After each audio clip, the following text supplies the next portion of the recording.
Normally, you know that I'm an artist who would be giving you a demonstration of how to paint either portraits or Australian native flora. But today we're going to take a step back and look at, before you get involved in the project or the medium you might use, what are your actual drivers? You see, I've heard artists say so many times, all sorts of people, oh, I don't know what to paint next. I don't know what to do. Should I be working with pastels? Should I be working with oils? They're really lost. And I have to admit, I don't say much because I don't identify with what they're saying. You see, I know exactly what I want to paint and what I want to do.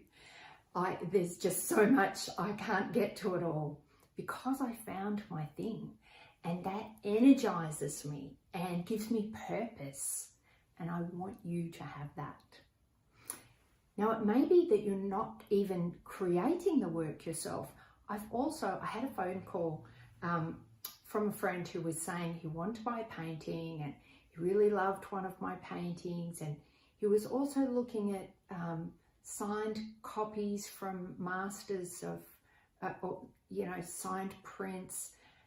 And I was listening to all the different things that he was looking at buying, and they were so disparate. No wonder he was confused. He really didn't know what was the art he was looking for because he didn't know himself what was the driver. We all want to have things on our walls that we enjoy, but also that express who we are. So this will also help you with that, or maybe even help your collectors. So I have been for over 20 years a communication facilitator. So it is my work and expertise to understand how to help others and show them how to get an insight into working with other people by understanding more about how they communicate. And of course, art is communication. The artist's role is to help us make sense of the world, the pain, the confusion, the beauty. The artist helps us understand that and see our own thoughts and be able to express them more clearly and engage with the world more deeply. So I'm going to show you some things about communication styles that actually relate to creative driver styles. And we'll do that with 3 short videos.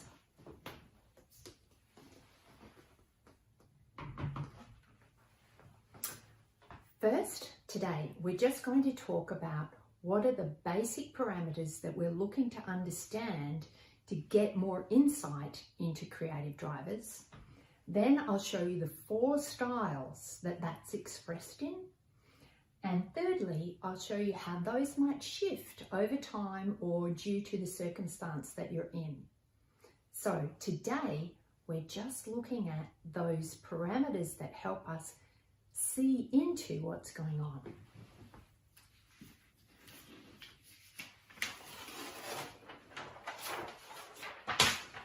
And I've drawn up a quadrant to help you understand where I'm coming from. I'm looking from spontaneous to controlling. So spontaneous, somebody who really expresses their feelings. Their work shows joy, pain. They want to know your joy and pain. This person, if you know them or think about yourself as I walk through these styles and these identifiers, you can probably identify them because they have pictures of family and people and their dogs all around them. Their Facebook site is full of those things. Maybe their work has lots of people, lots of energy. They want to not only express their feelings, they really want to know yours and have rapport with you.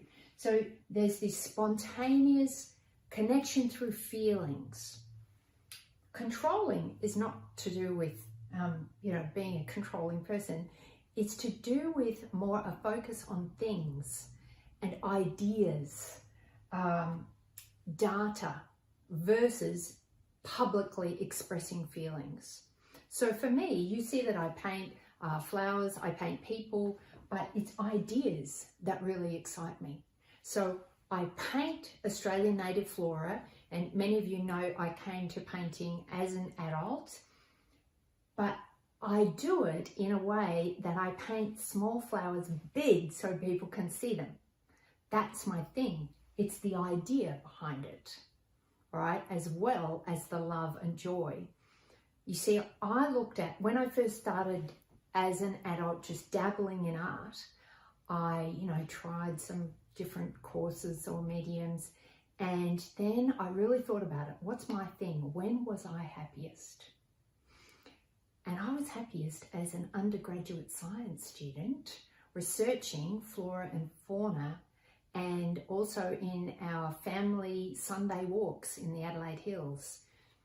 Researching and understanding plants and animals was just my happy place. So how could I bring art and that happy place together?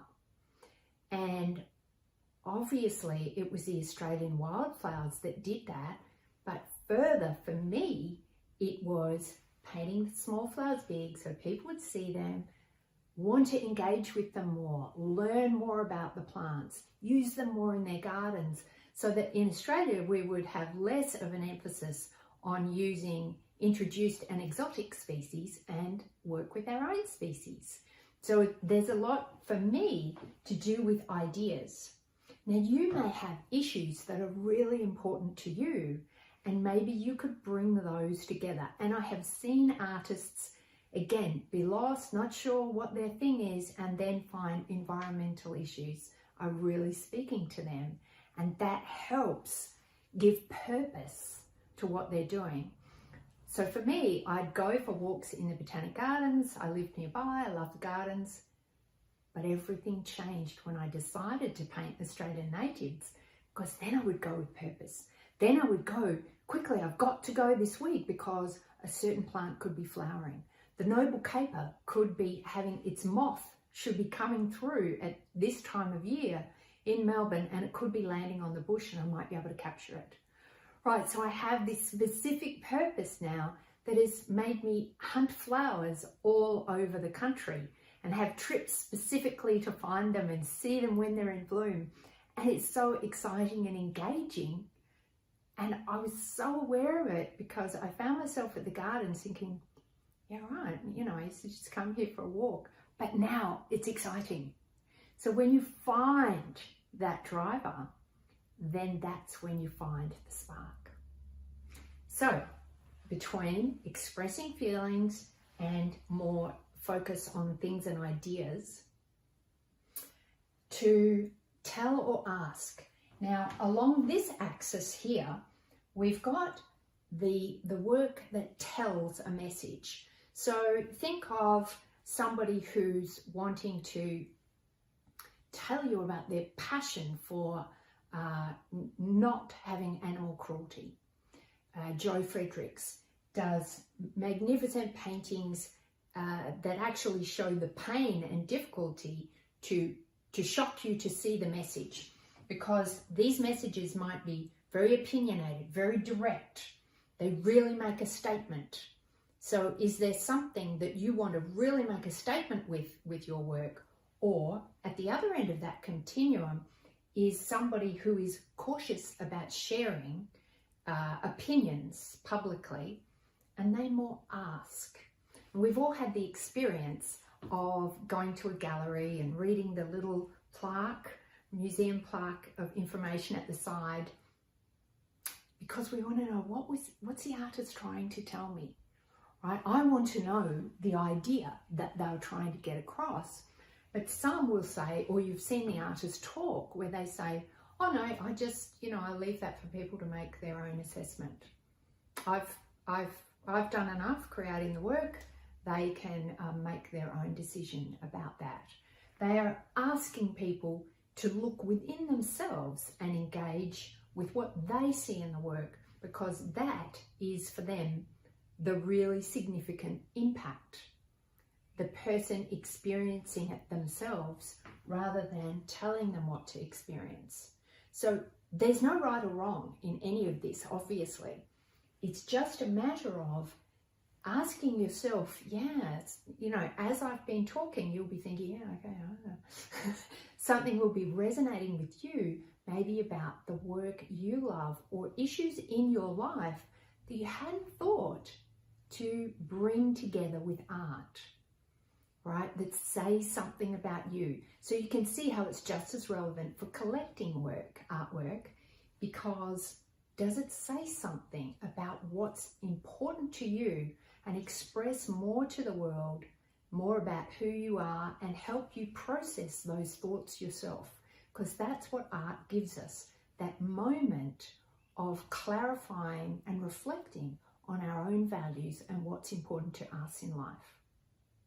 So now that you've just had a little bit of a think first on these simple parameters, the second thing we're going to do is look at the 4 quadrants. What are the 4 styles within that give us more insight into what drives us, how we might work, and how we want to interact with our own projects so that they're really energizing and give us a spark and make us really want to get to the work. So that will be the second thing. And then in the third, we will look at how circumstance in life might shift where we are within those quadrants. So thanks for joining me.